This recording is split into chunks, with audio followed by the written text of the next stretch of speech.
All right. You just hit that little square in the bottom there. Okay, we're going to take a really quick historical energy tour around the region. We're going to go about 100 years. We're going to go back to 1913. This beautiful barn was bought on the Sears and Roebuck's catalog.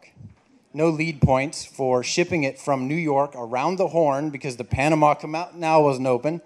And they built it. They barged it up the river, the Columbia, a mule train from Walla Walla to where it sits right now. Beautiful barn.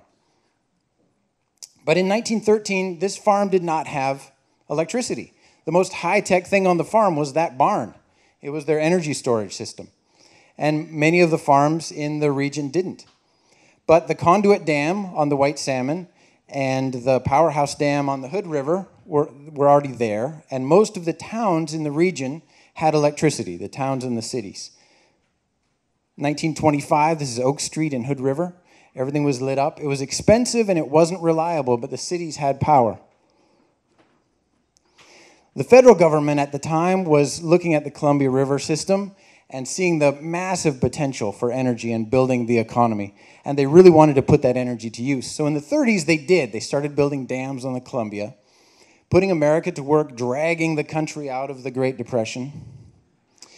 The BPA, Bonneville Power Administration, actually hired Woody Guthrie to come and write songs about power to the people. He has a great song. My favorite is called Roll On, Columbia, Roll On. A lot of kids in Washington State had to learn it because it's the state folk song. It says, roll on, Columbia, roll on. Your power is turning our darkness to dawn. Roll on, Columbia, roll on. It's a great song. You can find it on YouTube. Look it up. So the idea was the BPA was wanting to find all these customers for these huge dams they built. The cities already had power, so those customers were the farmers. There was this huge effort and concept to get power out to the farms. The reality was 15% of the farms at the time already had power. They had their own little systems that they'd put in. They quit waiting for the private utilities in the cities to take power out to them because those utilities said there's no way we could afford to run lines out to the farmers. It wouldn't be cost effective for us, so they didn't. So the farmers had DC systems, little generators, batteries. They had wind chargers that would charge those systems. They could buy all the appliances they need right from Sears and Roebuck's, all DC. It was the last bastion of DC on the planet. I talked to an old farmer up in Goldendale who remembers being sent out to the tower to climb up it and knock the ice off the blade so we could listen to Howdy Doody on the radio. But 85% of the farmers in the country still didn't have power, so it was a real need to get power out to the farms.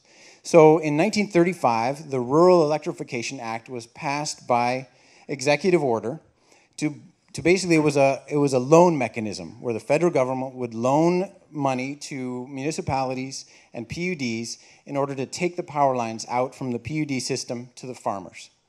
It was enormously successful. This is an article, it's a big article in 1945 from the the Mount Adams Sun in Bingen. Great article, if you can find it on Google Reader. In 20 years, 100% of the farms that wanted power were electrified. It was an enormously successful system. But one of the stipulations, if you wanted power at your farm, you had to get rid of your DC power system. They didn't want that competition, and it was a safety issue, of course. So oftentimes they would have you throw the wind turbine off the top of the tower. It was the death of DC. Overnight, 200 small appliance and battery and generator and wind generator companies were out of business.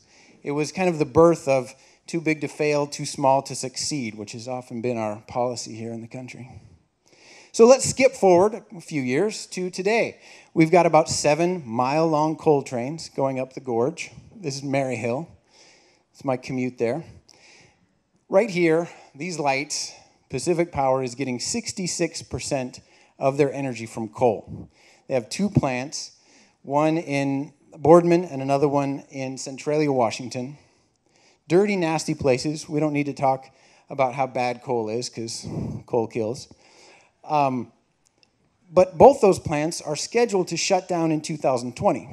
So the question is, where is 66% of your power in Oregon from Pacific Power going to come from by 2020? Of course, the coal companies and the big power companies say there's no way, remember, there's no way we can deliver power to the farmers, there's no way we can cost effectively replace coal as a cheap energy source. I want to say if we empower the farmers to make energy with their excess power, to smartly use energy, we can power past coal. So I'm proposing tonight a Rural Re-Electrification Act. Our RE, of course, standing for renewable energy, where every farm in the region is a net energy producer. We can keep their farm systems in place doing exactly what they do. And I'm not talking about great big wind farms owned by corporations and the farmer getting a little lease. I'm talking about systems that are owned by the farmers. Putting our people to work in our region, small wind turbines, once again flourishing in the farms, running people's meters backwards. But some farmers are saying, I'm not going to wait for an act, I'm going to do it. The incentives are out there, these solar panels are cheap enough, I'm going to put the system in on my farm right now. And some of them, like this guy, say, I'm not even going to drive to town on petroleum. I'm going to get my electric leaf and run it off my solar panels. A lot of cities and municipalities are saying, hey, let's build a net zero wing on our school and make as much power as it uses. A lot of farmers don't have incentives to use their resources intelligently right now. I took this picture on Wednesday. It's an orchard in the Dalles, and the trees get old. They have to bulldoze them up, and right now they have no incentive to do anything intelligent with those trees. They just burn it. They wait till the fire season is done, and they light it on fire. That's a 40 to 50 foot tall pile of trees there. If they had some incentives, they could run that wood through a gasifier. The gasifier would run a chipper, and then they could save those chips until wintertime. Big complaint that the power companies have against renewables is renewables are intermittent. They go off at night. They're not here when you need them in the wintertime, too much in the spring, not enough in the summer.